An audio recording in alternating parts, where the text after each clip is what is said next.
Bueno, bueno, bienvenidos. Es más una presentación, introducción para YouTube. Después si quieren lo pueden buscar. Estamos transmitiendo en vivo.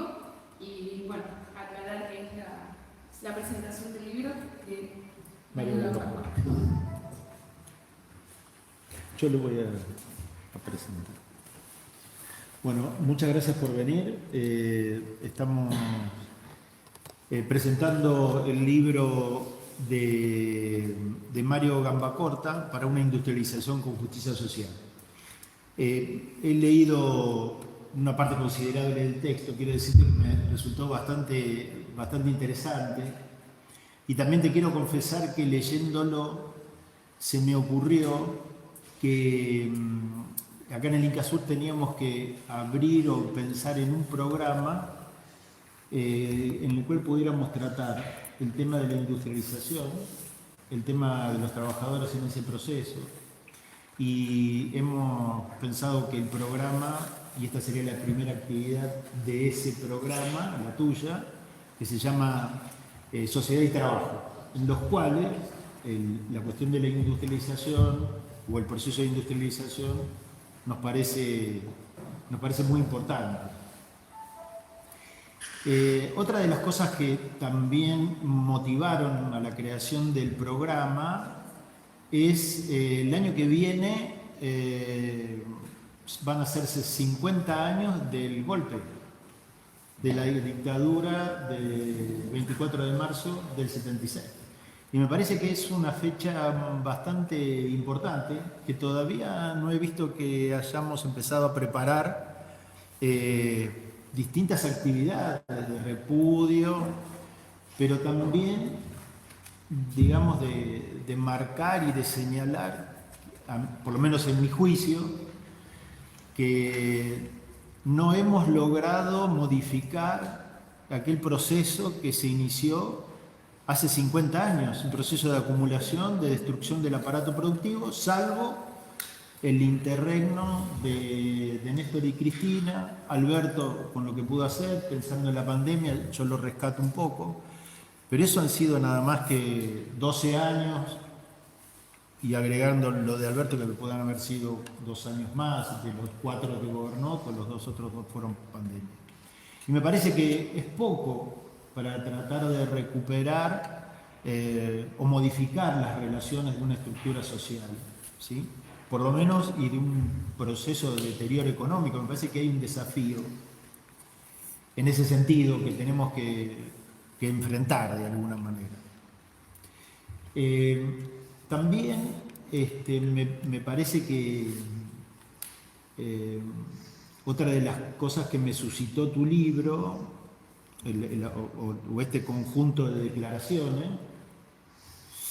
es, por algunas reuniones que también hemos participado y acá se hemos realizado, tratar de salir de la queja. Me parece que también creo que estamos muy acostumbrados a quejarnos de los procesos políticos o sociales que tenemos, o el deterioro de la industria, y en realidad nos faltaría ver propuestas, empezar a dialogar sobre las necesidades o los deseos de los industriales, o qué vamos a hacer, porque pareciera que los grandes grupos económicos lo tienen, ellos saben qué hacer, han producido una transformación social y cada día tenemos mayor concentración de los grandes grupos económicos, ¿sí? Cada vez más hay más crisis en las pymes, en las pequeñas industrias, que les cuesta mucho subsistir porque no tenemos una continuidad de por lo menos 30 años para decir qué país queremos.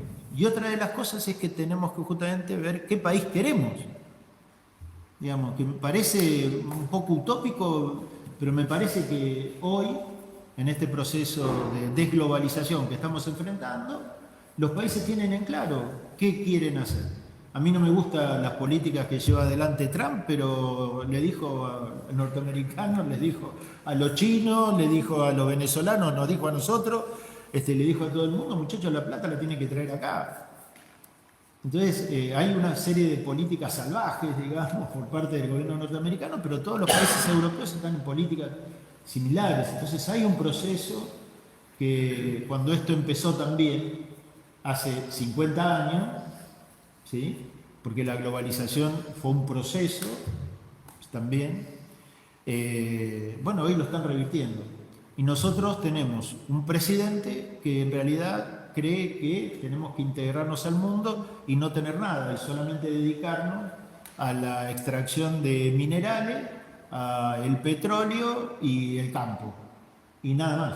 Entonces eso va a dejar a 20 millones de personas afuera del mercado laboral o en condiciones muy precarias. Y creo también que estamos en una sociedad que por lo menos con respecto a lo que eran los últimos 50 años, ¿sí? o el país que fue anterior, si se quiere, a la industrialización sustitutiva de importaciones, la gente podía comer, pensar un futuro, irse de vacaciones con el peronismo. Y no estoy hablando de los maravillosos años del peronismo del 45 al 55, digamos, del 43 al 55. Sino estoy hablando, aunque sea por lo menos, de aquellos años que estuvieron en la década del 60, digamos, donde había salarios lo suficiente como para estar y sostener una clase media con una idea de por lo menos de futuro. Hoy no tenemos ni clase media o casi no queda nada, y si este gobierno sigue mucho tiempo más, o este programa sigue mucho más, nos vamos a quedar sin clase media y parecernos mucho a lo que es América Latina. Un pequeño grupo de ricos y un gran grupo de pobres. Y cada día estamos más cerca de eso. Entonces, ese programa, en el cual tu libro fue una inspiración, por lo menos, para presentarlo y planteárselo a Ramón y acá a todos los compañeros, les pareció que podía ser un tema interesante para trabajar. Así que lo hemos sumado. Nos gustaría la participación de todos ustedes, de todos los que están pendientes en este programa, y bueno, ir diseñando la mayor cantidad de actividades que podamos hacer de aquí en más. Así que, bueno, tu trabajo fue enormemente interesante e importante, digamos, por lo menos para nosotros, que lo valoramos mucho. Así que, bueno, muchas gracias por el libro, muchas gracias por estar acá, y muchas gracias también a vos, Fernando, porque también formaste parte de ese equipo. Tuviste la importancia de la coordinación de todos esos compañeros que estuvieron trabajando en la preparación del texto. Así que, bueno, felicitaciones también a vos y extendida a todos los compañeros que hemos colocado en el grupo, en la convocatoria. Cosa también que quiero decir que no lo habíamos hecho en el primer intento, que luego tuvimos que suspender, te pusimos solamente a vos. Y el resto un poco venía tal vez por añadidura. Y me parece que también son épocas en las cuales todos los esfuerzos que estamos haciendo y todos los compañeros, si escriben, que participen del grupo que escriben, digamos, ¿sí? Así que extendido a los compañeros, queremos que también participen, se sumen a nosotros de la mejor manera. Así que, bueno, muchas gracias y te dejo a vos la presentación.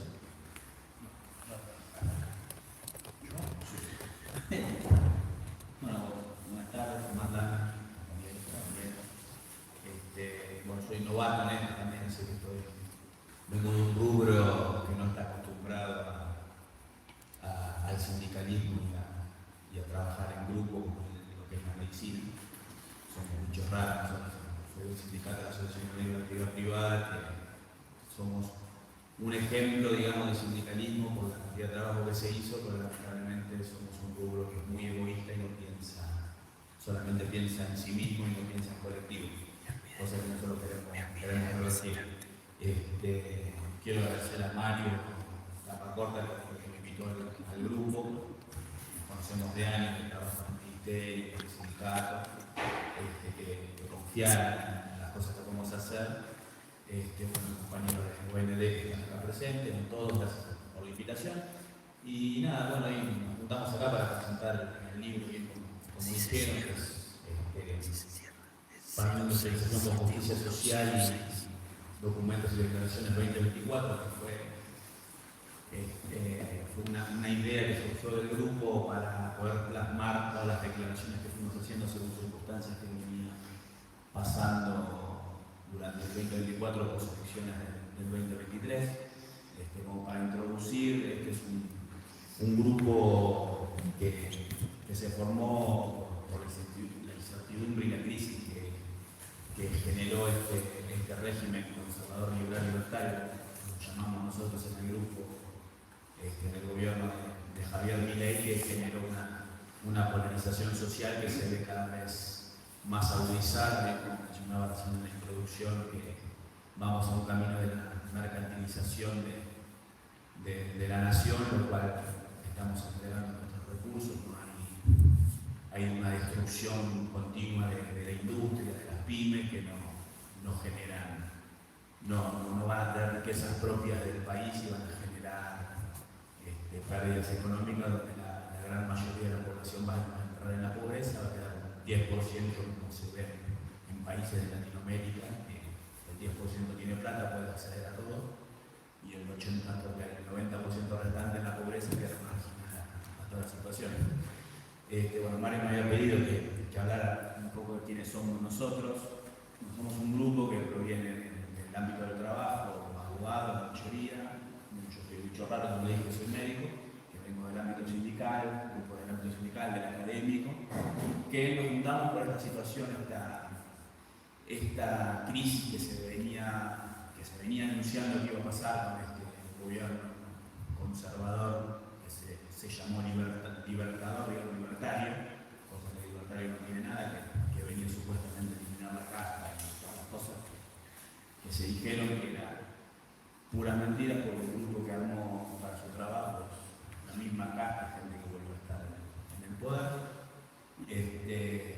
que empezó con sus políticas a destruir cada sector. Y puedo mencionar el tema del rubro que yo, que salud, estamos recibiendo golpes por todos lados, con Sturzenegger y sus regulaciones, está generando destrucción total de lo que es el sistema de salud en general, con las declaraciones del ministro de Salud, Mario Lugones, diciendo que los argentinos no tienen derecho a la salud, lo dijo públicamente en el discurso de Lanchar, lo cual es muy grave ese tipo de discurso, y mostrando el interés de mercantilizar la salud, que tenga plata pueda pagar, y el que no, como dijo el presidente en sus discursos iniciales con la presentación, si no tiene plata se tendrá que morir.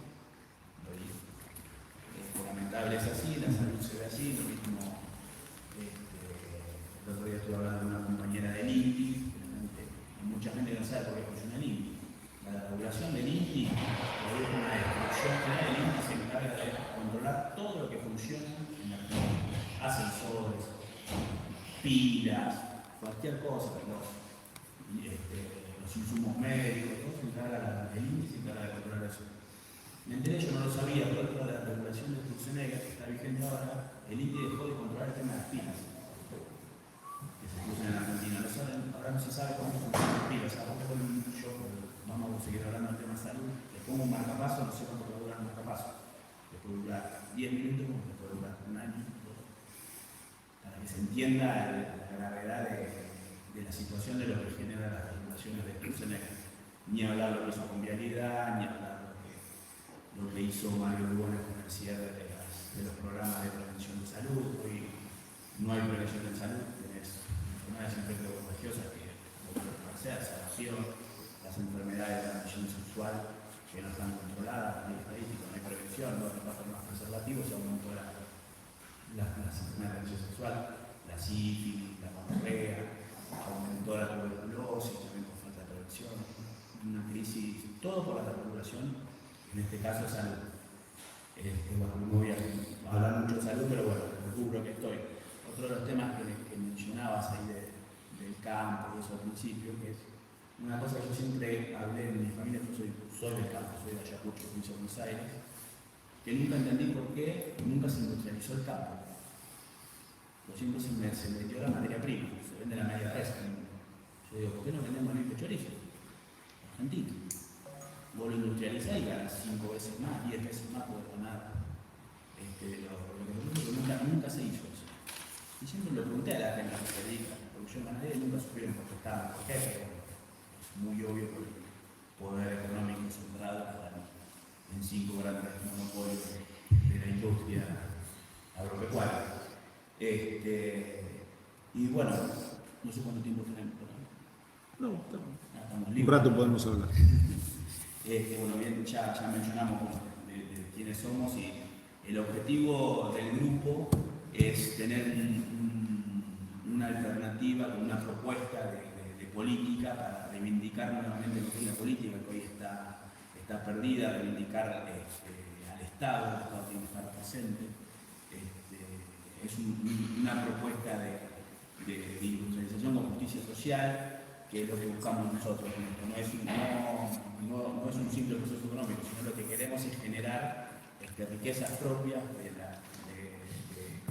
de la producción propia del país, explotar nuestros recursos y generar trabajo genuino, registrado, que esas riquezas se puedan distribuir correctamente y como corresponde, que la gente tenga acceso al trabajo. Bien, como mencionaba también en la presentación hace un rato, que uno de los temas también que yo discutí en su momento, que él decía que la gente antes llegaba, tenía plata, se podía viajar, que esto que lo otro, en la época de la década de 60. Luego yo vi una cosa que hablaba el año pasado con compañeros médicos, profesionales, que antes no te tenían que pedir un crédito para comprar una casa. Hoy tienen que pedir un crédito para comprar una casa. O para alquilar. Hoy tenés un país que no avanza, retrocede, lamentablemente, el otro día también estaba hablando con la compañera del INTI que me contó toda la travesía que hicieron en diputados, me dice, lo preocupante no es lo que estamos luchando nosotros y lo que estamos hablando, el tema es que cuando fueron a diputados a hablar, tuvieron que discutir con gente que es terraplanista. Entonces dice, no es que retrocede 2 pasos, retrocede 10 pasos para avanzar 2. Y es una realidad que duele. Y hoy el nivel, ya lo hablamos, también lo hemos hablado varias veces con Mario, el nivel del legislativo que tenemos hoy es lamentable, no tienen idea, no hay proyectos, no hay trabajo. Las propuestas políticas que presentan todos los candidatos a legisladores que las elecciones ahora no hay ninguna. No hay ninguna propuesta política, la única que yo veo que es importante y que es la que presentamos nosotros, que es la Industrialización con Justicia Social. Tenemos el fundamento, presentamos los libros, los documentos, las declaraciones que presentamos están bien claras, buscamos la concientización de la gente, que la gente sepa cuál es la propuesta para mejorar el país, para tener riqueza, para poder llegar a fin de mes, como decimos todos. Pero justo me escribió mi señora diciendo que no llega al diente, dice, profesional, entonces me está pidiendo plata mío, pero bueno, pero es una realidad que vivimos hoy en día que lamentablemente no veo vistas de mejora y por eso la necesidad de una alternativa que vuelva a reivindicar la política, que vuelva a reivindicar al trabajador. Nosotros creemos que el pilar de una nación son la educación, el trabajo y la salud. Si no hay salud, no hay trabajo; si no hay educación, no hay trabajo, no hay salud. Están todos unidos, sin eso no tenés una nación. Entonces, lo que buscamos repetir con las propuestas de industrialización es generar trabajo genuino, que la gente tenga trabajo en relación de dependencia, con soporte necesario, con las coberturas necesarias, que tenga salarios dignos, condiciones dignas de trabajo, que eso se hace con políticas regulatorias, con un Estado presente, sin llevarnos el 3% de la cuota. El 8, claro. Bueno, pero él es médico. El político es el que se ve, él es médico. Pero hoy estamos en una realidad bizarra que preocupa, no le veo un objetivo, un futuro muy promisorio solo para los grandes poderes económicos que hoy manejan el gobierno. Y nada, bueno, la idea del libro es llegar a todos los ámbitos, a los trabajadores, a los sindicatos, hablar redes con sindicatos, trabajadores, movimientos sociales, centralizarlos todos en un solo movimiento y no hacer focos individuales como está pasando, que ya el problema en el Garrahan, mandando todo el Garrahan por un lado, el Bonaparte por el otro, que todos son temas de salud, los jubilados, discapacitados, son todos focos individuales y no hay una unidad de lucha que no se ve una sociedad que responda a la crisis que estamos viviendo. Eso es preocupante también. El otro día una de las declaraciones de este año que sacamos, el número 66, hablamos de la teoría de la estupidez de Bonhoeffer, que habla de la ignorancia en masa de la gente que responde a órdenes simples y van como manada atrás de las órdenes y no hay vuelta atrás, salvo que alguien dé un manotazo para el otro lado y rompa ese equilibrio que tienen de estupidez, digamos. Y el objetivo del grupo es ese, concientizar y formar una propuesta alternativa a este régimen conservador, liberal, libertario que tenemos hoy en día.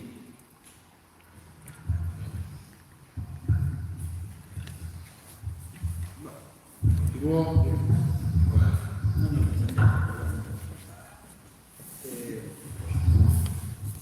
Bueno, buenas tardes a todos y a todas. Muchas gracias a quienes están presentes. Muchas gracias a quienes están siguiéndonos o nos van a seguir por las plataformas. Y un agradecimiento ya especial al INCASUR, en primer término. Hacerlo en la persona de Ricardo, de Ramón, de Pancho y de todos los compañeros y compañeras que integran este INCASUR, que para nosotros tiene un doble afecto, me atrevo a decir, porque el 18 de junio del año pasado, en este mismo lugar, fue donde lanzamos el grupo. Como bien decía Fernando, el grupo se constituyó en diciembre del 2023, precisamente luego de la derrota electoral de ese año, y si bien veníamos trabajando documentos y declaraciones, que es lo que integra este libro, formalmente lanzamos el grupo aquí mismo.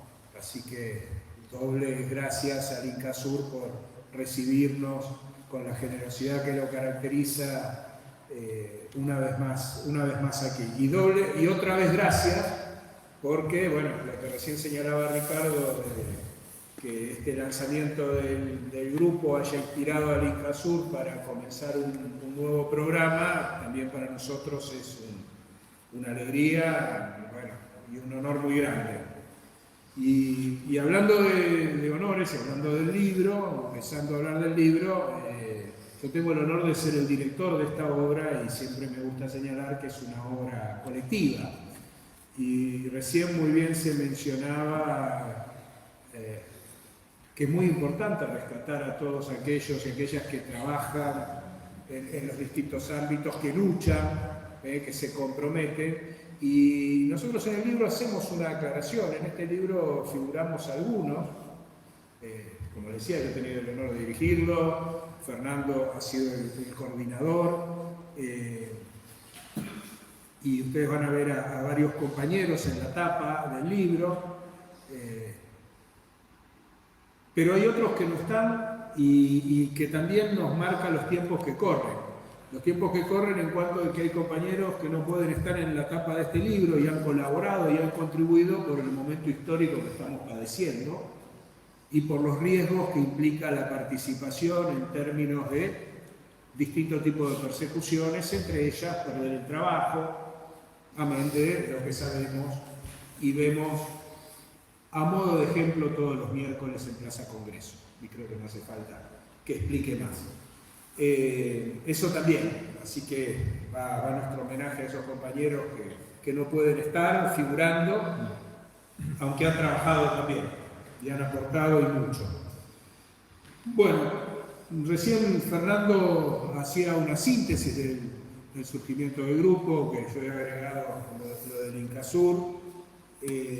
Y el grupo también surge por lo que consideramos un desastre para la historia argentina, lo que ocurrió, pero también por la percepción y la convicción de que estamos en un momento de profunda crisis de propuestas, de profunda falta de proyectos.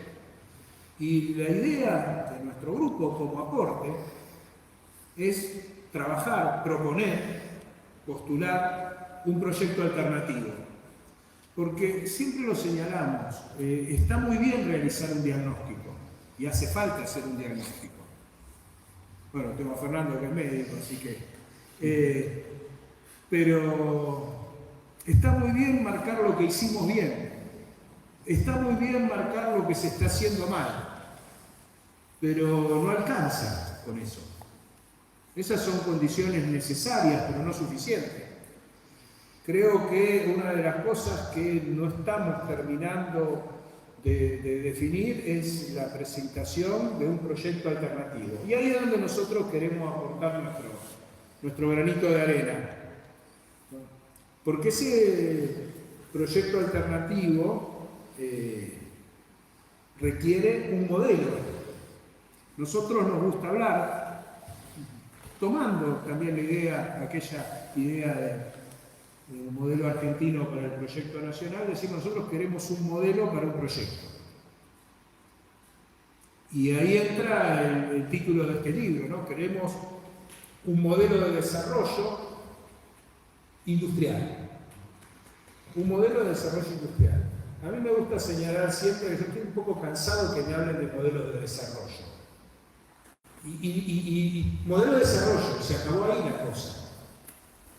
Quiero que me digan cuál modelo de desarrollo. Nosotros postulamos esto. Seguramente que nosotros postulamos, y ahora voy a seguir comentando nuestra propuesta, nuestro proyecto, que seguramente puede ser perfectible,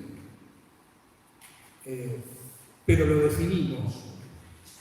Tratamos de definirlo con la mayor precisión posible y seguimos trabajando para definirlo, porque esto es un proceso dinámico.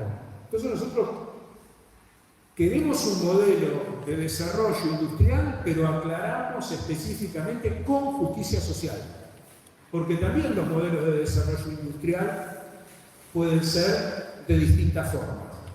Puede ser que un país se desarrolle industrialmente, pero que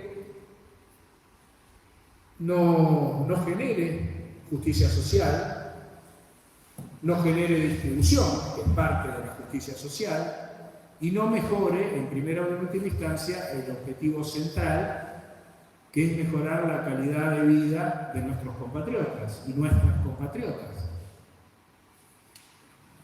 Por eso decimos un modelo de industrialización con justicia social para un proyecto de nación. Y nos gusta explícitamente tomar esta idea de nación, porque nosotros relacionamos directamente el concepto de nación con el concepto de pueblo. Cuando digo esto, siempre me acuerdo y lo comento, cuando era la Revolución Francesa y los ciudadanos ya empezaban a llamarse ciudadanos, los ciudadanos franceses gritaban ¡viva la nación!, estaban gritando ¡viva Francia!, pero estaban gritando ¡viva el pueblo!, porque el pueblo era Francia y Francia era el pueblo. Bueno, nosotros pensamos algo muy similar a eso. Por eso para nosotros la nación y el pueblo son conceptos centrales. Centrales también con relación al centro de este proyecto alternativo, que cuando lanzamos el grupo presentamos el Pacto de Julio, que se llamó Pacto de Julio como respuesta al Pacto de Mayo, que después Milei haya firmado el Pacto de Mayo en julio, ya no es culpa nuestra. Nosotros hablamos de Pacto de Julio antes y precisamente como propuesta superadora. Y el punto 1 de ese Pacto de Julio, que es la declaración 3 de este libro, es precisamente la defensa de la soberanía nacional.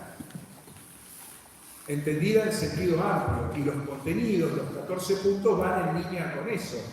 La soberanía que simbolizamos en la bandera, el escudo nacional, la escarapela, pero la soberanía que también se da precisamente a través de la industrialización del país. Porque claro, no hay ninguna potencia en el mundo que no sea industrial. Cuando hablamos de los países desarrollados, los países centrales, los países más avanzados, o como cada uno quiera decirlo, ninguno de esos se olvidó de la industria. Y acá no solo nos estamos olvidando, sino que la atacamos también, ¿no? Que es otro tema. Entonces, volviendo a esta idea de nación y pueblo, nosotros decimos el Estado, para nosotros es la nación jurídicamente organizada. Y creemos que ni el Estado tiene que hacer todo, ni el Estado no tiene que hacer nada. Porque nosotros creemos que el Estado tiene que articular con los actores sociales, fundamentalmente las representaciones sindicales y empresariales, en algo en lo que no pretendemos ser los padres de la criatura, sino que algo que hay que reconstruir, que es reconstruir la idea de comunidad, y particularmente de una comunidad organizada, con esa interacción entre capital y trabajo, trabajo y capital, donde el Estado, como representación jurídica de los intereses de la nación, ordena y equilibra las relaciones sociales, políticas y económicas.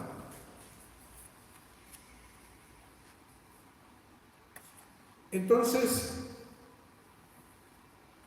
pensamos también algo que cuando se ha hablado de distintos modelos de desarrollo en nuestro país y en otros lugares del mundo, algo que no es imposible. Creo que tenemos que terminar con ese mito o creencia de que la industrialización no es posible, es una utopía. No, para nosotros la industrialización en este momento, más que una utopía, es una necesidad ineludible, porque creemos que es el único camino de desarrollo para revertir esto.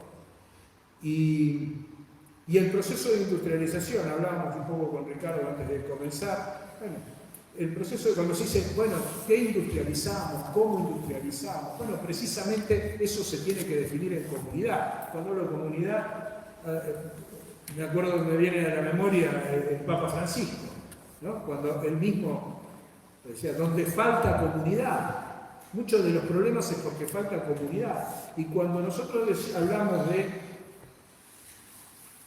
definir esto, también estamos tratando de contribuir a una actualización doctrinaria, pero también señalamos que la actualización doctrinaria para nosotros quizás es volver a la doctrina también, ¿no? Y recordar valores propios que hemos ido perdiendo, olvidando, cometiendo errores, defecciones, también porque ha ido permeando desde distintos lugares, ¿no? Por derechas o izquierdas, más allá que yo no creo en derechas o izquierdas, pero podemos decir que ha permeado desde miradas liberales o neoliberales, de algunos liberalismos. A mí me gusta hablar de los neoliberalismos y de los progresismos, pero también ha ido permeando y afectando esta concepción algunos progresismos. Por eso creo que la actualización doctrinaria probablemente también es volver a la doctrina y particularmente en este escenario de crisis global, este complejo escenario de crisis global, donde cada vez más la autonomía, la independencia, la soberanía está vinculado con el desarrollo industrial, científico, tecnológico, porque recién Fernando hablaba del INTI, y a ellos no les preocupa ni la ciencia, ni la educación, ni la tecnología, porque eso también, más allá de los valores en sí mismos que tienen la ciencia, la educación, la tecnología, la salud, está vinculado con un proceso de industrialización. Porque para definir también el modelo educativo, el modelo de salud, el modelo de relaciones laborales, tenemos que tener en claro el modelo de nación. Yo siempre digo, una casa se construye desde los cimientos para arriba. A veces los estudiantes en la facultad preguntan, ¿y qué modelo de relaciones laborales? Y le digo, mira, yo te puedo decir un modelo de relaciones laborales en el que creo, y lo creo en un marco de un proyecto de nación. En otros proyectos, y aclaro, en este proyecto, en este modelo, como bien se señalaba, nosotros lo caracterizamos como un modelo primarizador, extractivista y de financiarización, que no habla de la industria, y las dos, una o dos veces que habló de la industria Milei fue para insultarla, para variar.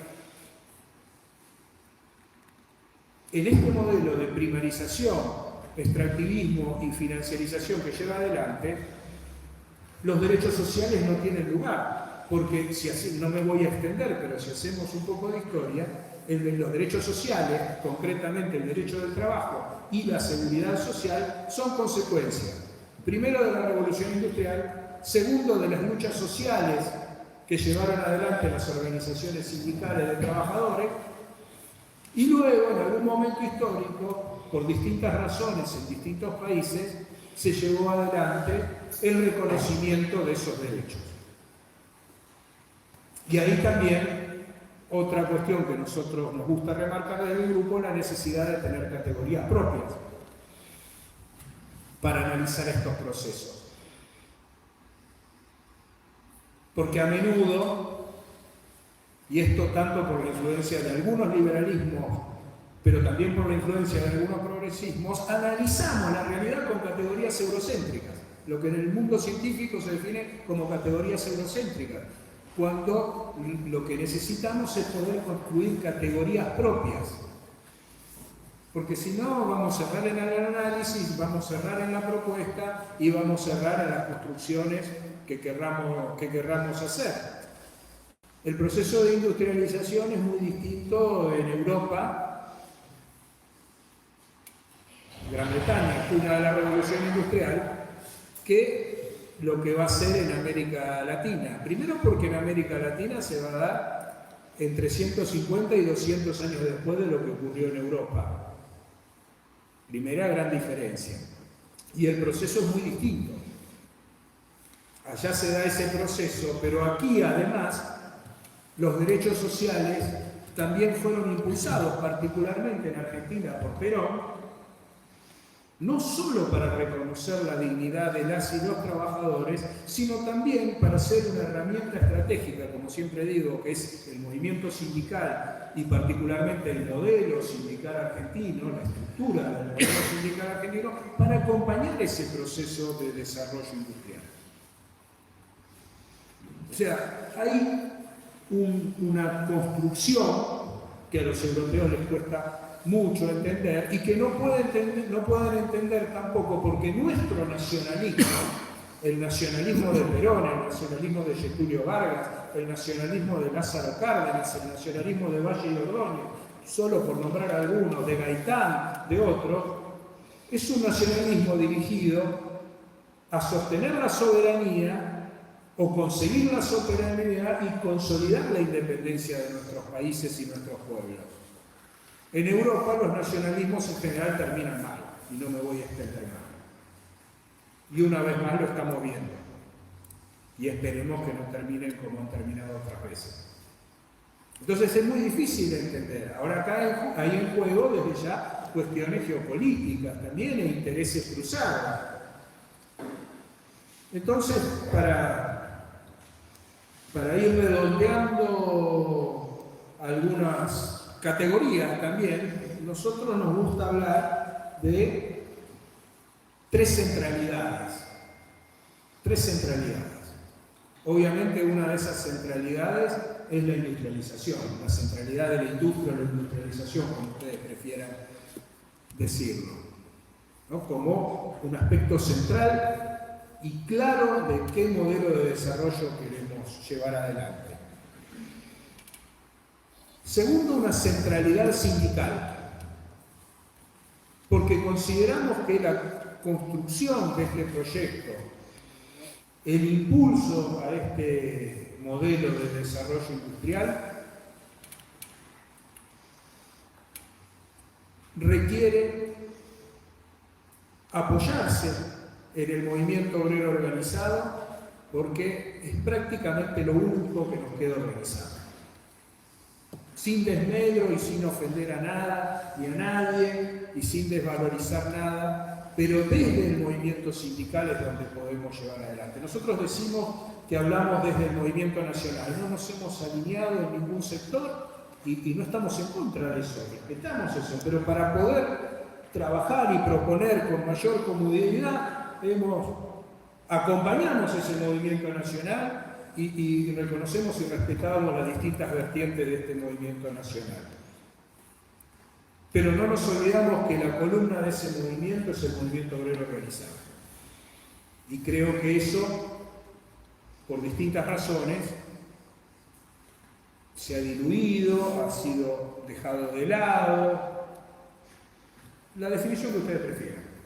Y creo que hay que reconstruir eso. Por eso decimos, nosotros creemos en una ineludible centralidad sindical, y lo hemos planteado también en algún documento, desde esa centralidad sindical, sin excluir a nadie, podemos convocar a movimientos sociales, al movimiento universitario, a todos quienes puedan y quieran acompañar el proyecto de nación. Y la tercera centralidad es la centralidad del trabajo dependiente y tutelado, porque ahí es donde entra fuerte para nosotros la justicia social. Estamos en un escenario que técnicamente se dice heterogeneidades laborales. Hay tantas formas de llevar adelante el trabajo, pero parece que nos olvidamos, y estas son discusiones que he tenido inclusive en ámbitos académicos, esas heterogeneidades hoy estamos viendo más que nunca que se han alejado del mal llamado trabajo tradicional, o a veces peyorativamente llamado trabajo tradicional, porque el trabajo tradicional se acabó. No, no se acabó. No se acabó. Si llamamos trabajo tradicional al trabajo dependiente, en Argentina el 72,7% de los trabajadores y las trabajadoras están en relación de dependencia. Algunos y algunas registrados y otros no, pero no dejan de ser trabajadores en relación de dependencia. Ahora, si nosotros creemos que por eso quedaron fuera del derecho del trabajo, están de facto fuera del derecho del trabajo, pero en realidad lo que se está haciendo es privarlos del derecho del trabajo y no por su propia voluntad. A esto se suman otras categorías, como el emprendedurismo, y algunas otras lógicas que, con todo respeto lo digo, porque yo acá no estoy discutiendo cómo cada uno lleva un plato de comida a la mesa de su familia, pero en general también vemos en muchas formas de la economía social y la economía popular formas de precarización. Entonces creo que la centralidad del trabajo independiente y tutelado tiene que dirigirse, como cuando Perón impulsó los derechos sociales, a dar condiciones dignas de trabajo, condiciones dignas y equitativas de trabajo, como dice nuestra Constitución.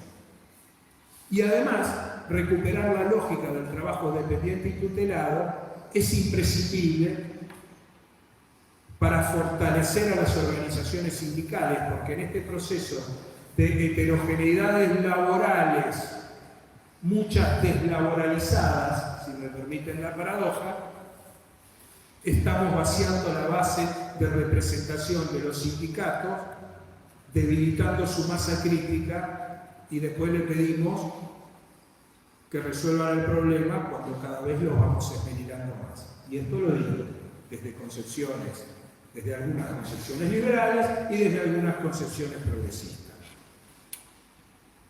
El desafío para nosotros es la industrialización, porque este proceso lo vemos en simultáneo desde el crecimiento y la distribución es el crecimiento.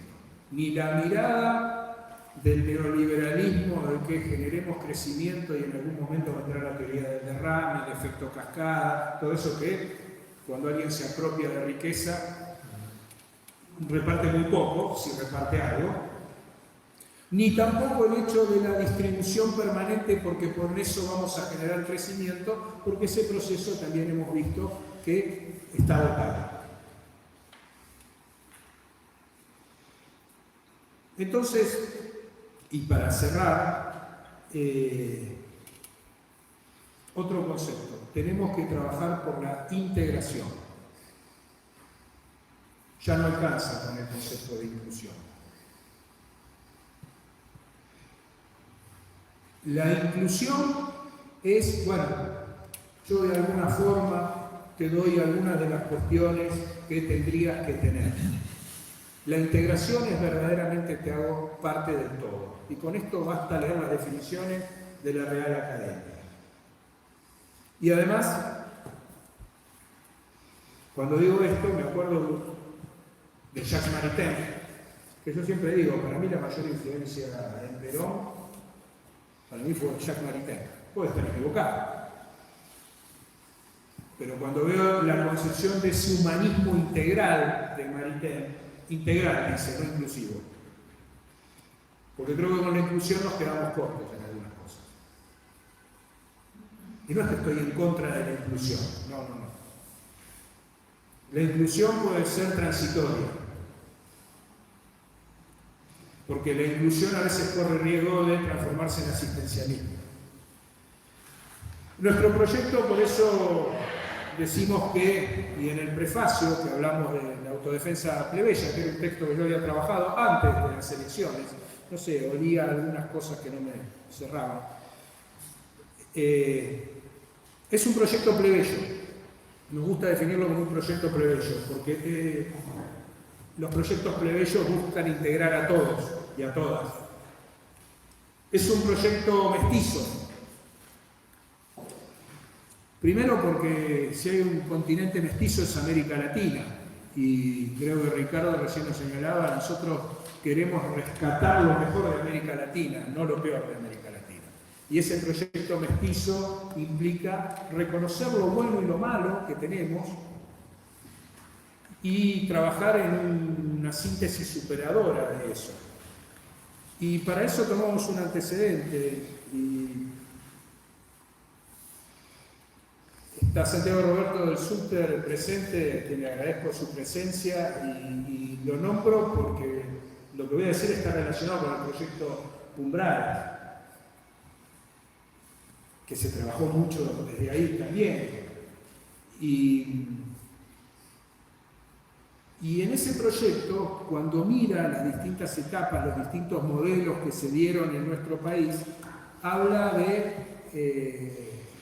hace distintas referencias. Recién, al principio, Ricardo nos hablaba de este proceso de destrucción de la industria comienza el 24 de marzo del 76, y hay que decirlo. Porque yo ya estoy cansado que me hablen que los problemas de la Argentina empezaron hace 40 años, entonces que los problemas de la Argentina empezaron con la democracia. No. La democracia argentina sigue padeciendo el desastre que hizo la dictadura cívico-militar. En términos de represión, ni hablar, y en términos de destrucción del aparato productivo, ni hablar. No nos olvidemos que el 70% de los desaparecidos tuvieron algún grado de participación y militancia sindical. Eso es una referencia histórica, creo que contundente.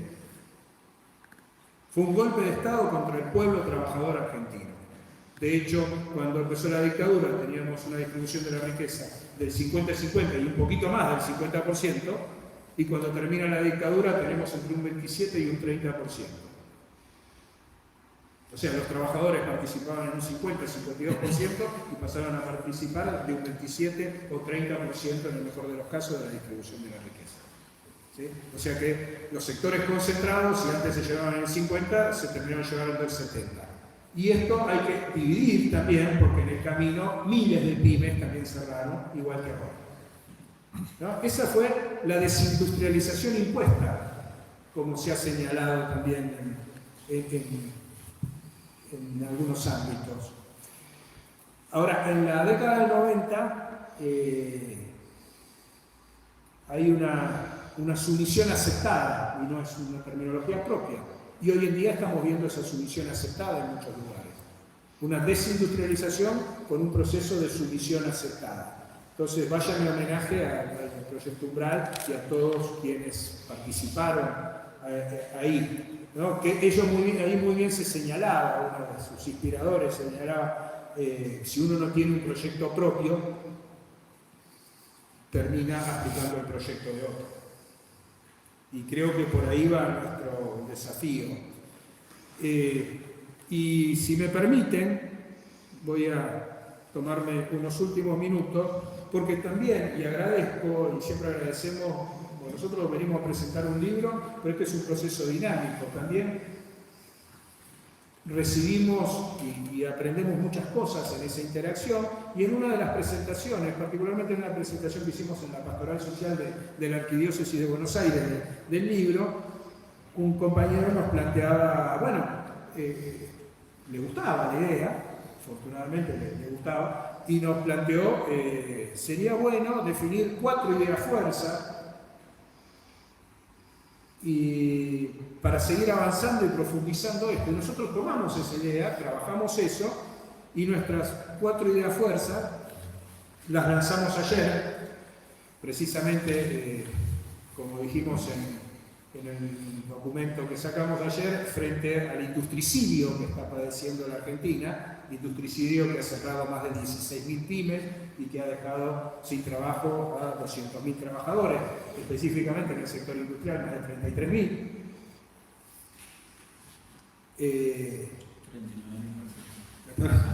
Exactamente. Perfecto, gracias por la precisión. 4 ideas fuerza, precisamente para una industrialización con justicia social. La idea fuerza 1, y me tomo el atrevimiento de hacerlo porque el INCASUR nos permitió el lanzamiento del grupo, y aquí lanzamos el Pacto de Julio, y creo que después del Pacto de Julio para nosotros este probablemente sea una de las... Bueno, el próximo también lo enseñaron acá. Con todo gusto, si nos siguen aguantando nosotros seguimos viniendo. Muchas gracias. Idea Fuerza 1, red de transporte y logística para el desarrollo y recuperación soberana de la infraestructura. Y ponemos foco en la industria naval, portuaria, ferroviaria, caminos, infraestructura, todas las infraestructuras energética y tecnológica. Idea Fuerza 2, diálogo económico-laboral para un desarrollo industrial independiente. Actores sociales y Estado. Cuando nosotros decimos actores sociales se pueden sumar otros, pero fundamentalmente sindicatos y cámaras empresariales, con el Estado para recuperar la comunidad de un proyecto de nación. Revalorización del rol del sindicato e impulso para afianzar una burguesía nacional, que nosotros consideramos que no existe, y si la hay es demasiado chica. En la segunda versión sería la optimista. Reconstrucción del mercado interno, armonización con la lógica exportadora. Idea Fuerza 3, financiamiento para una industrialización estratégica que se nutre de ordenamiento y movilización de capacidades y recursos ociosos, redefinición de la agenda productiva a través de vectores de desarrollo industrial, recorte de subsidios a la riqueza, recuperación de recursos evadidos. Y la idea Fuerza 4 es la centralidad del trabajo dependiente y tutelado para la justicia social, poniendo límite a la homogeneización precarizadora de las diversidades sociolaborales. Es complicada la terminología, es esa, pero va en línea con lo que hablamos, ¿no? Lo que estamos viendo es que esas heterogeneidades laborales se están homogeneizando, se están unificando en la precariedad, en bajar los estándares. Reconstrucción del derecho del trabajo y la seguridad social. Basta de hablar de protección social. No basta, si quieren seguir hablando no se lo vamos a prohibir a nadie, no somos otros que piden cautelares para que la gente no hable. Pero la idea de protección social, que no es mala en sí misma, ya ha caído en un reemplazo en muchos aspectos de la seguridad social, bajando estándares de la supuesta protección que generaba. Y esto da para un debate más profundo. salud y educación hacia, en y para un modelo productivo integrador.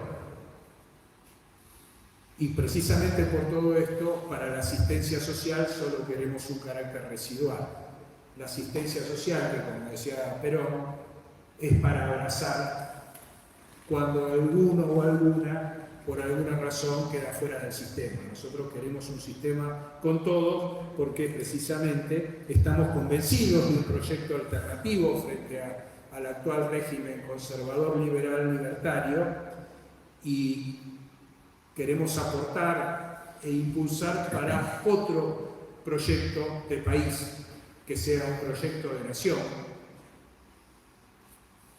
Un proyecto de nación con industrialización y justicia social que no se limite a lo material, porque necesitamos una reconstrucción material y una reconstrucción moral, espiritual, o como ustedes quieran decirle cada uno. No alcanza. El proyecto no es solamente aumentar el consumo. El consumo tiene que servir para contribuir a condiciones dignas para que todos nos podamos realizar en una comunidad que se realiza. Nadie se realiza si no está en una comunidad, en un ámbito que no se puede realizar. Porque el proyecto fundamentalmente es profundamente humanista y cristiano, como el peronismo. Humanista y cristiano sin excluir al que no es cristiano, integrando a todos. Porque hoy precisamente estamos enfrentando un sistema que es profundamente deshumanizador, más que deshumanizador, antihumanista, y que ya empieza a construir el marco teórico para esa, ni siquiera bestialidad, porque la bestialidad está referida a los animales, y los animales no tienen la culpa. Un modelo de transhumanismo que piensa en una relación del ser humano y la tecnología para muy pocos,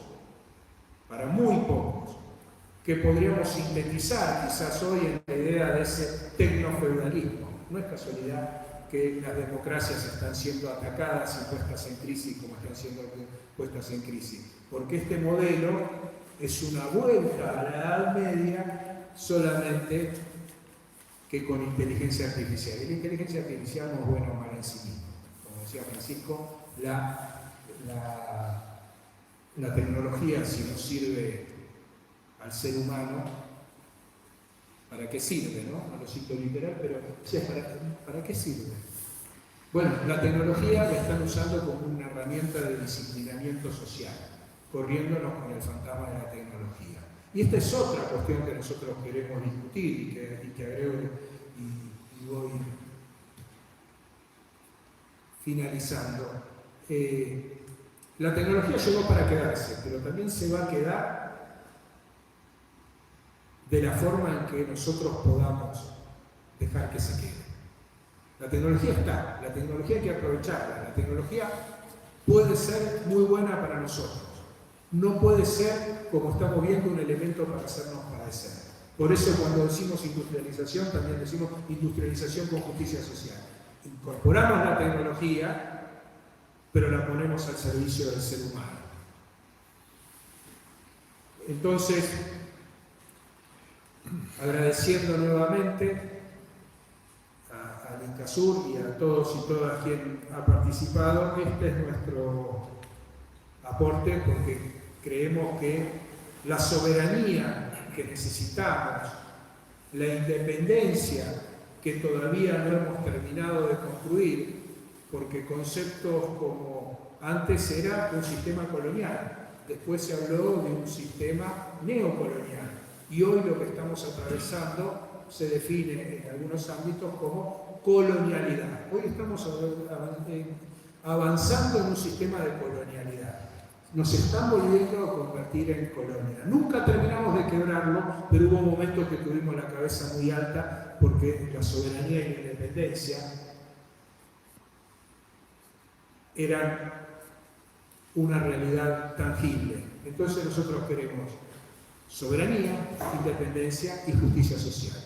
Y si les suena relacionado con algunas tres banderas, no es una mera casualidad. Muchísimas gracias.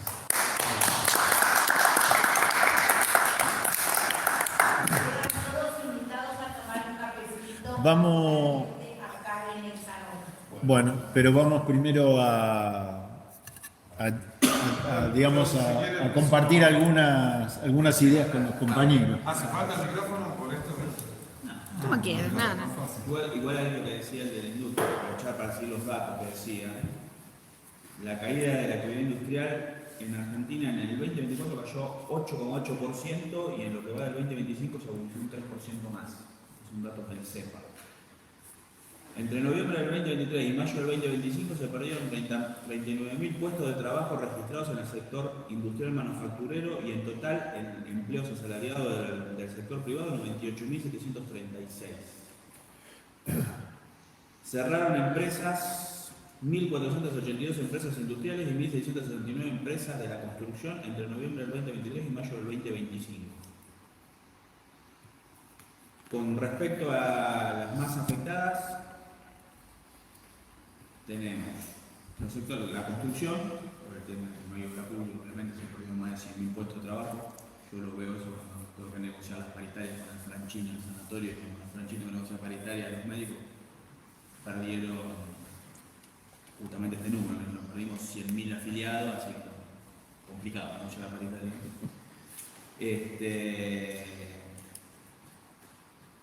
Y bueno, hubo muchos de los casos de despido y suspensiones fueron por cuestiones de caída de consumo y de regulación de la economía, y eso es grave.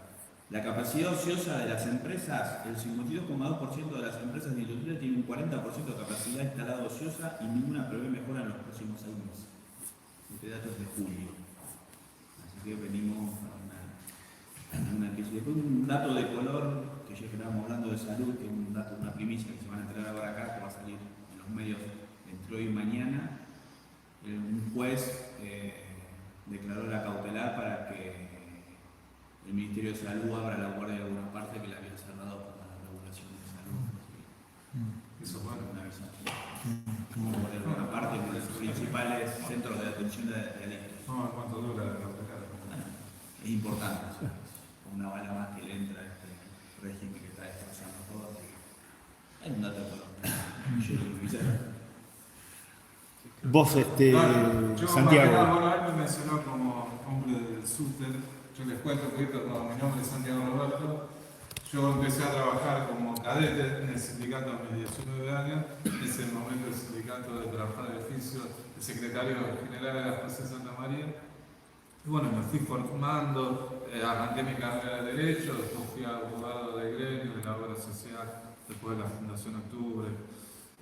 Como que soy un hincha ferviente del sindicalismo, pero bueno, también no dejo de reconocer que es parte del sistema en crisis, que está toda la crisis de representatividad, que está toda la clase dirigencial, como la política, la sindical, la empresarial, ni que hablar de lo que es los judiciales, ¿no? Lamentablemente los sindicatos estamos, y la verdad que tanto Pepe como Víctor hoy va más allá de un sindicato que se aboque específicamente a las cuestiones gremiales o al manejo de la obra social. Prueba de ello es la primera universidad de origen sindical como TAUMED. Bueno, mucho tiempo antes, quizás copiándose un poco de la UOCRA, el tema de todo lo que es trabajo, todas las escuelas de formación profesionales, como que le puso mucho impulso a lo que es la atención de la comunidad y además de la educación de los hijos de los trabajadores, la formación de los trabajadores, y bueno, y la frutilla del postre fue la universidad que le inauguró Cristina y Lula, creo que en el 2015. Pero bueno, o sea, por lo que me van a escuchar acá, no crean que estoy, digamos, soy mucho fervoroso de todo el sistema sindical argentino, del sistema de obras sociales, más allá de la crisis o los cuestionamientos puntuales que se le puedan hacer al sistema, que tiene que ver también un poco con una falta de representatividad, una crisis de representatividad, que mi ley es la frutilla del postre, pero viene desde hace muchos años. Es una emergente de esa crisis. Exactamente, viene desde hace mucho tiempo, ¿no? Y en parte la responsabilidad es de peronismo. Yo, hoy Pedro Gallardo me manda la invitación para el lado y empiezo a ojear esto. Dije, che, yo quiero estar, pensaba que era mañana, pero bueno, vine hoy un ratito, ya me debería ir, pero porque lo había discutido muchas veces, la importancia de rediscutir el proyecto país. Yo soy candidato a diputado nacional por Fuerza Patria, ocupo el tercer lugar, así que salvo que sea una catástrofe, si no entro, debería ser a partir del 10 de diciembre. De modo vamos a ir a pedir cosas, ¿no? Me vengo acá porque quiero, la verdad que quiero dar la discusión, porque parte de la crisis de representatividad que hay, del enojo de la gente con la política, y yo, más allá de los diagnósticos que hagan acá, yo entiendo, primero soy un militante social, un militante digamos, rindo cuenta de mis actos, fui legislador, hice una rendición de cuenta de mis primeros 2 años como legislador, después de 4 años principalmente en mi laburo parlamentario, pero siempre entendí que la política, y en general lo decía, digamos, la importancia de que los dirigentes provengan del pueblo porque nunca van a perder la sensibilidad. Entonces, para mí es fundamental que quienes tenemos la posibilidad, el orgullo, la responsabilidad de ocupar cargos representativos, provengamos del pueblo, tengamos que salir a rendir cuenta de lo que hacemos, de lo que dejamos de hacer, porque eso hace que no perdamos la esencia. Yo siempre digo, yo necesito hacer pocos grupos para, digamos, lo vivimos permanentemente. De hecho, los problemas de no llegar a fin de mes son los problemas que tenemos nosotros, o la incertidumbre puede conservar el laburo, o qué futuro, o qué sociedad le estamos deparando a nuestros hijos.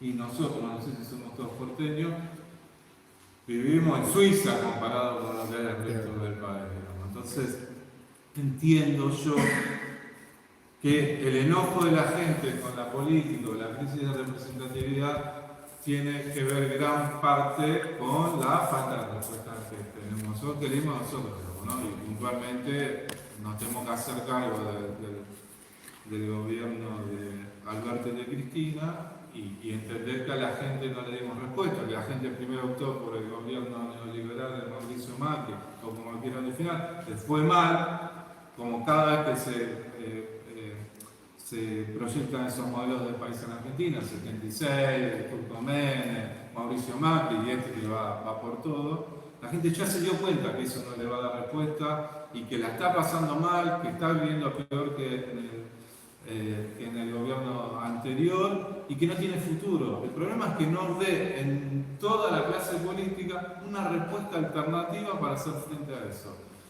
Y es una parte de una deficiencia nuestra, digamos, eso está claro, de todo. Entonces, que es una crisis, lo hablaba con él cuando empezó y lo digo en todos lados, más allá de que fue una sorpresa que me sienten como candidato a diputado, porque yo soy muy crítico de todo lo que está pasando, principalmente la estructura del TJ Capital, y ahí están grabando, así que lo puedo decir. Pero bueno, se lo digo a la dirigente, digamos. La crisis de representatividad del peronismo en la Ciudad de Buenos Aires a nivel gerencial tiene que ver con lo electoral. Porque lo charlaban con él, los presidentes de los clubes de barrio más representativos son compañeras nuestras, las cooperadoras de los hospitales, las cooperadoras web, o sea, en los barrios, nuestros compañeros tienen la legitimidad de origen, son reconocidos como representantes de sus vecinos. Bueno, eso no lo hemos podido llevar a lo electoral, por eso pasa lo que está pasando. Y yo cuando leí el prólogo y leí un par de líneas del otro capítulo que sigue, digamos, todos creemos en la política, me parece que todos los que estamos acá, por eso estamos acá, como la herramienta para transformar la realidad que vivimos. No estoy muy de acuerdo de que la crisis tenga que ver con una derechización de la sociedad, yo creo que tiene que ver porque nosotros no le damos respuesta, no le resolvemos los problemas y podemos discutir de ideología, ahora de izquierda, de derecha. La gente lo que quiere es vivir mejor, que no tenga incertidumbre, que sus hijos tengan un futuro, volver al país del peronismo. Y vos hablabas de la década de 60, del peronismo, y de 2003 al 2015 se vivía, era otro país, la conflictividad gremial era por ganancia, chicos. En 2015 los paros eran por ganancia. Y ahí no se hablaba del costo laboral argentino, de la ley de contrato de trabajo, y no. Ahí era todo para adelante. Ahora, y perdón si estoy muy disperso en la idea, pero bueno, ustedes no paraban de tirar cosas, y eso que habían leído el libro. Primero leer el libro, estudiarlo, después comprarme una vuelta. Parece que se viene el segundo. Bueno, no, dame un poquito porque lo leo en el colectivo, pero lo que le quiero decir es,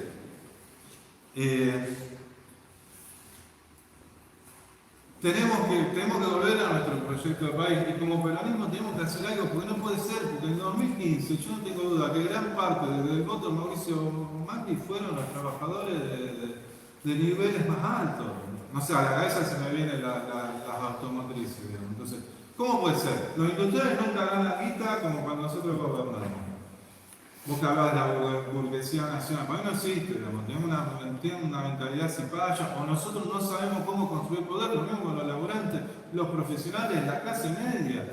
Todos, yo por lo menos, la mayoría de nuestra generación, todos estudiamos en la universidad pública. Y si no, yo no hubiese podido ir a la facultad. Mi papá es desaparecido, mi vieja la pasó mal, vivía bollando con mis abuelos. ¿No? O sea, ¿cómo puede ser que nosotros, con esa historia, que son hechos, que para los más jóvenes, que nosotros hablamos del peronismo, que yo lo vivimos con el gobierno de Néstor y Cristina, que eso dejó de ser una utopía, pues fue una realidad. ¿Cómo puede ser que nosotros, con todo eso que hicimos, no pudimos construir una base de poder sólida que no permita ni a Mauricio Macri ni la locura de Milei? Que la gente votó a Milei enojada con nosotros, enojada con la dirigencia política en general, porque era Milei o Patricia Bullrich, digamos, todo lo que era más o menos establishment le fue mal, el pelado de la reta, todos nosotros, ¿bien? Entonces, más allá de eso, creo que yo soy optimista por lo que se viene, y creo que parte de lo que dijo él, yo soy optimista, yo creo que la gente ya se dio cuenta. Y otra cosa, se me hace muy difícil, te lo voy a contar después del 10 de diciembre, que diputados del peronismo, del socialismo, de Santa Fe, donde tiene una industria de tractores vinculada a máquinas, no puede ser que no apoyen un proyecto de país que sea industrialista. Y puedo hablar de diputados de Córdoba, puedo hablar de diputados. Entonces, creo que acá el desafío que tenemos nosotros es decir, che, este es nuestro proyecto de país. Es un proyecto de país que tiene que ver cómo, cuando éramos un modelo del mundo, de la clase media, un proyecto de país que tiene que ver cuando gobernaba el peronismo. Entonces, y que esos 10 puntos que sean fundamentales, que podamos lograr los consensos necesarios, educación pública, la universidad, la salud, los hospitales nacionales. Che, ¿por qué? ¿Desde cuándo el tema del sistema privacional es un número de cuentas de haberes y de contadores? No, tiene que ver con el bienestar, tiene que ver con... Hace muy poquito hicimos una actividad por el decálogo de la ancianidad, digamos. Entonces, no, ¿por qué? Parte del tesoro, de los impuestos que pagamos todos nosotros no pueden destinados para que los viejos vivan mejor. Entonces, son discusiones que me parece que en el nuevo Congreso se van a poder dar y que van a ser ejes puntuales, por lo menos la pelea que voy a dar yo, después les cuento cómo va, lo van a ver, digamos, ¿no? Y creo que van a ser las políticas públicas que para el gobierno que sea de 2027 en adelante, que entiendo que va a ser nuestro, alguien del progresismo del campo nacional y popular, en un sistema de coaliciones parecido a lo que sucede en otros países, digamos, ¿no? Donde hay 10 puntos, que yo no soy muy estudioso, son sensaciones lo que digo, digamos, ¿no? Yo siento que en Chile ahora gobierna Boris de la izquierda, pero mal que mal puede ser que haya regulado la salud, haya brindado algún tipo de beneficio, pero mal que mal el proyecto del país está, puede meter más fichas en el trabajo, puede meter cosas. Entonces, yo creo que nosotros tenemos que trabajar para 10 puntos básicos de políticas públicas esenciales que tengan que ver con la mirada del país que tenemos nosotros y que eso se construya y empezar a buscar los consensos necesarios, así como salió la ley de Glasgow, así como salió la ley de jubilación. Yo creo que de a poco eso se van a ir logrando en las mayorías. Por lo menos es el optimismo de lo que yo vengo y lo que yo estoy viendo. La gente ya sabe que este sistema va a terminar mal.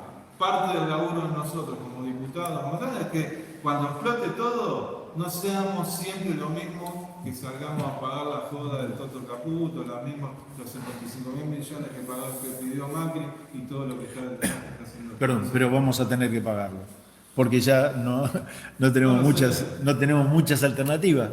Porque, yo creo que hay que bueno, no, en realidad creo que efectivamente, por lo menos ante el Congreso que se dijo, no te lo vamos a pagar, nosotros esto es un desastre, no lo queremos. Espero que poder llevarlo adelante. Pero en algún momento cumplió la ley en el Congreso que debería, más allá de no, estoy de acuerdo. Y que no se declaró No, pero estoy de acuerdo, digamos, lo que vos decís, totalmente. A mí me da bronca tener que pagar algo que, pero al menos ya se dijo que no se lo reconocía cuando se planteó el endeudamiento de estos 20.000 millones. Se dijo, nosotros no estamos de acuerdo, por lo menos la parte del peronismo dijo, no estamos de acuerdo, nosotros no vamos a apoyar esto, así como muchas otras cosas. Pero después la realidad, en algún momento la va a haber que pagarla, lamentablemente. Pero bueno, veremos cómo. Parte de la discusión es cómo hacemos nosotros para que haya los sectores que más se beneficiaron, bancos, la financiera, la timba, bueno, tengan que poner una puerta especial para solventar eso. Yo sé que estoy hablando de una Argentina que hoy es muy lejana, pero yo entiendo que se va a abrir ese camino. No creo que sea muy lejano. Bueno, dale, mejor. No, está. Entonces, Digamos, a mí me parece que esta propuesta tuya me parece muy buena en el sentido de que hay que empezar, y creo que también la plantearon ustedes, y creo que nosotros también queremos hacerlo, bueno, empecemos a plantear realidades, cosas concretas, es decir, qué vamos a hacer, digamos, proyectos que hay que hacer. No llegar crudo, digamos.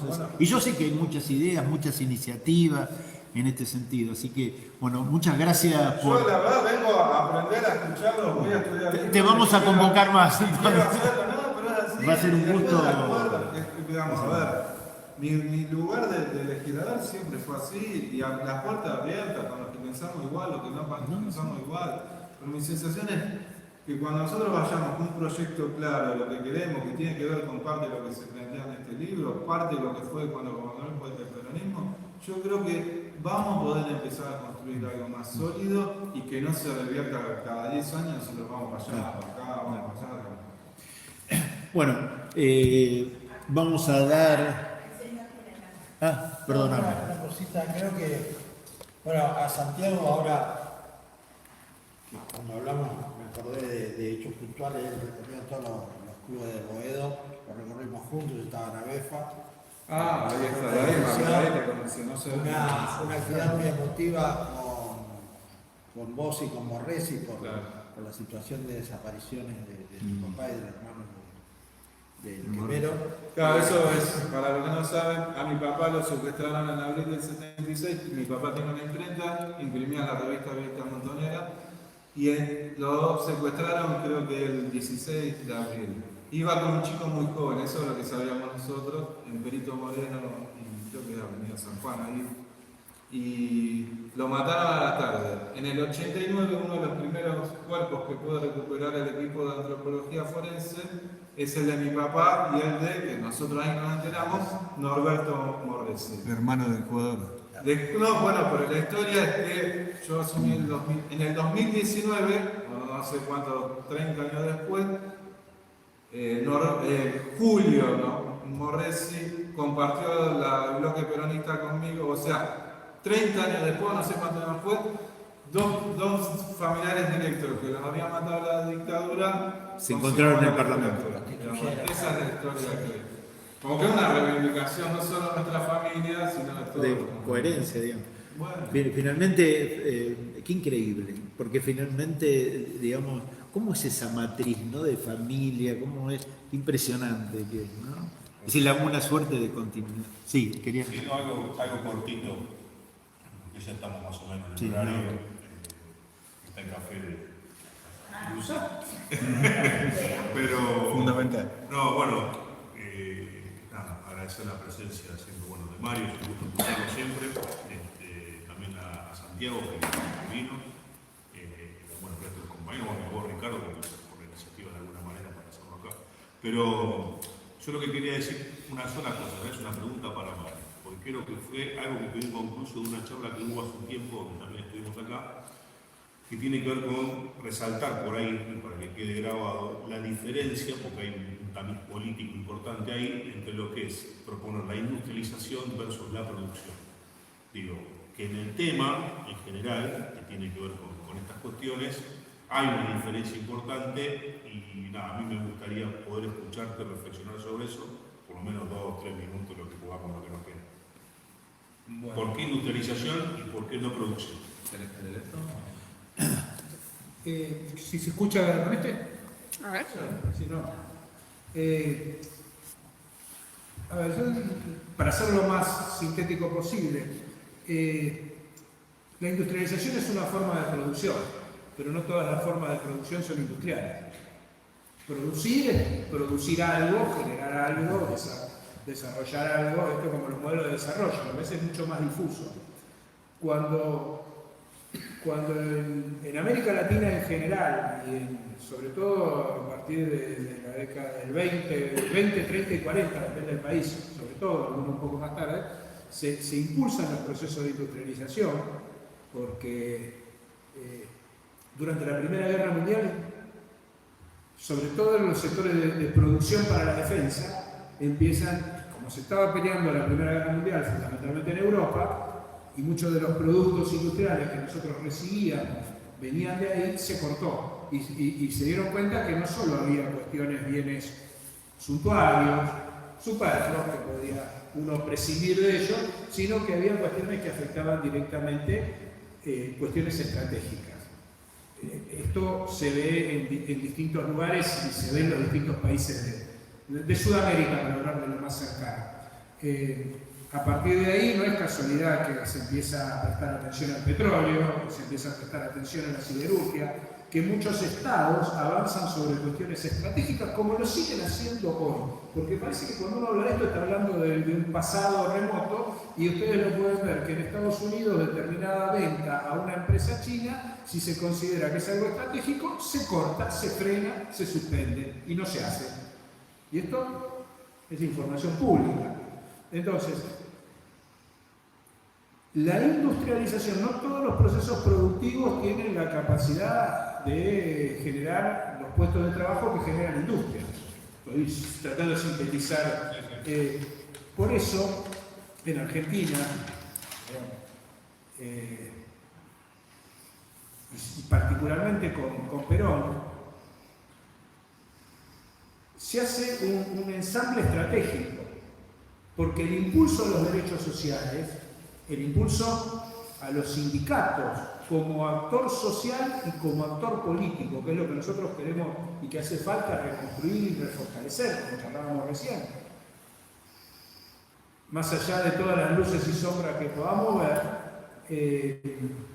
es para acompañar ese proceso y mejorar la calidad de vida, pero también tener un aliado político para sostener ese proceso, porque los intereses, como estábamos charlando recién, los intereses en contra de esto están.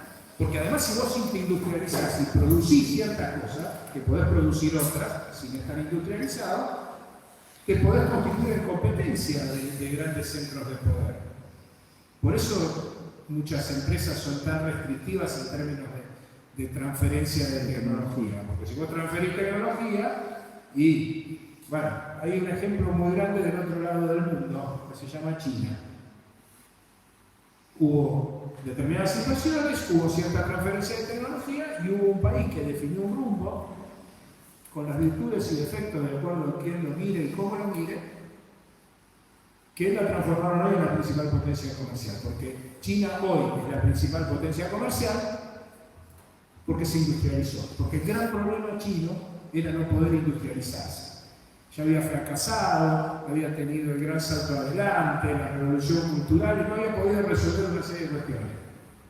A partir del 79, en el marco de la globalización, aprovecha esa coyuntura y se transforma en este país, un país dos sistemas. En América Latina, con las diferencias del caso, lo que yo nombraba, Valle de Ordóñez en Uruguay, Cárdenas en México, Vargas en Brasil, Perón en Argentina, con distintos sesgos político-ideológicos van en eso, impulsan la organización sindical como garantía de la defensa y sostenimiento de los derechos sociales, impulsan la negociación colectiva a través de esa estructura sindical. Por eso es tan importante el modelo sindical en términos de estructura, porque se proyecta en la forma de negociación, que muchos otros países no tienen esto. Por eso nosotros tenemos convenio por actividad, porque tenemos sindicatos por actividad, como prevalente sin desmedro de nosotros. Y eso genera un impacto distributivo que permite generar capacidad de consumo y avanzar en el proceso de industrialización que en primera instancia siempre, hace poco se dio un estudio de un profesor coreano, siempre, primero atienden el mercado interno y se necesita, no un proteccionismo exacerbado, pero cierto grado de protección, porque los procesos de industrialización al principio, yo siempre lo digo a los estudiantes, son caros e ineficientes, porque vos estás cambiando tu matriz productiva y eso es difícil. Y encima no estás solo en el mundo, porque esto es lo que estamos viendo cuando se sintetiza la discusión en una reforma laboral. No, el tema es más complejo. Si quieren ver el verdadero problema de fondo, lo estamos viendo en el mundo, la verdadera discusión de fondo es geopolítica. Y si hay alguien que entendía de geopolítica, era Perón. De la misma forma que habló sobre el ambiente al principio de la década del 70, le decían que estaba loco, cuando decía, ¿de qué está hablando este hombre? Estaba mirando el mundo 50 años antes de lo que iba a pasar. ¿No? Entonces, digo, hay un modelo de industrialización que a veces lo sintetizamos y está muy buena la observación que vos hacés, esto. Sí, es producción, pero es producción industrial, porque también puedo producir otras cosas. Después hay otra complejidad mayor en términos de industrialización que produzco, en qué puedo competir, en qué puedo tener una ventaja comparativa en un mundo donde a veces se hace difícil producir. Pero ahí hay un dato que no hay que olvidarse: el 70% de la producción en Argentina, cuando funcionaba la producción, y por eso nosotros hablamos de reactivar las capacidades ociosas, si tenemos la mitad de la actividad industrial parada. ¿No? A ver, quieren ver ahora lo que le pasaba a Estados Unidos con la diferencia del caso después de la crisis del 30. Cuando viene Roosevelt impulsa eso, y no es que me quede en un keynesianismo. Nosotros vamos allá de hacer hincapié ahí, porque hay todo un debate y una discusión entre los dos términos que son políticos, por supuesto.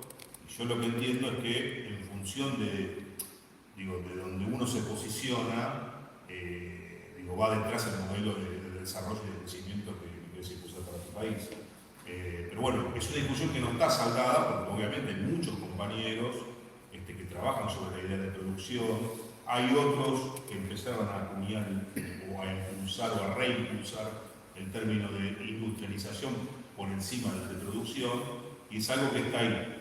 Parece algo de nomenclatura, pero me parece que hay todo un concepto político detrás, y cada vez, bueno, yo estoy notando, en mi lugar, pero uno va notando que esa discusión es una de las discusiones que a la hora de definir una política pública hacia adelante va a tener que saltarse de alguna forma. Es que además cualquier producción no te permite la justicia social. Exactamente, hay más, tiene que ver con desarrollo técnico, valor agregado, la industria genera eso. La producción por sí sola, digamos, bueno, contiene hasta ahí, digamos, no es como que... El ejemplo del campo, el ejemplo del campo de producción ganadera, nosotros somos Argentina. Yo vengo de un pueblo que la tierra nacional del ternero y de la yerba, donde está la fiesta nacional del ternero. Producción ganadera pura, y es producción ganadera, pues se vende la materia prima.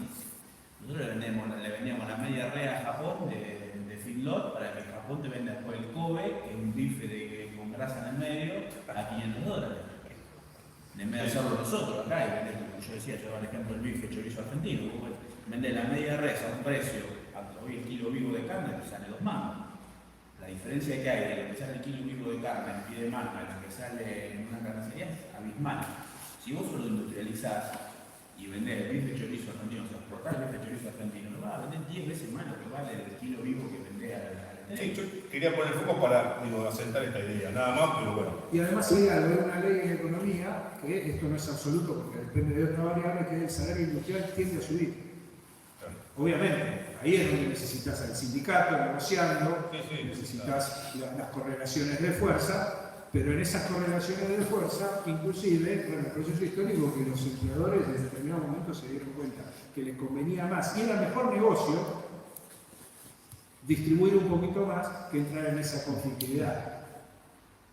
Y hoy, por la hiperideologización, y cierro con esto, algunos se están pegando un tiro en el pie. Veamos los 10 puntos de la UIA de ayer, y lo digo con todo respeto, valorando el trabajo de los que lo hicieron, es una versión edulcorada que a la corta o a la larga termina diciendo el problema son las normas laborales, la productividad, y ahí también tenemos que discutir qué es productividad y competitividad. Gracias. Bueno, muchas gracias a todos. Tomamos un café y a depositar el 3% a la salida. Nos faltó dar el dato de la página. Ya cerró la transmisión.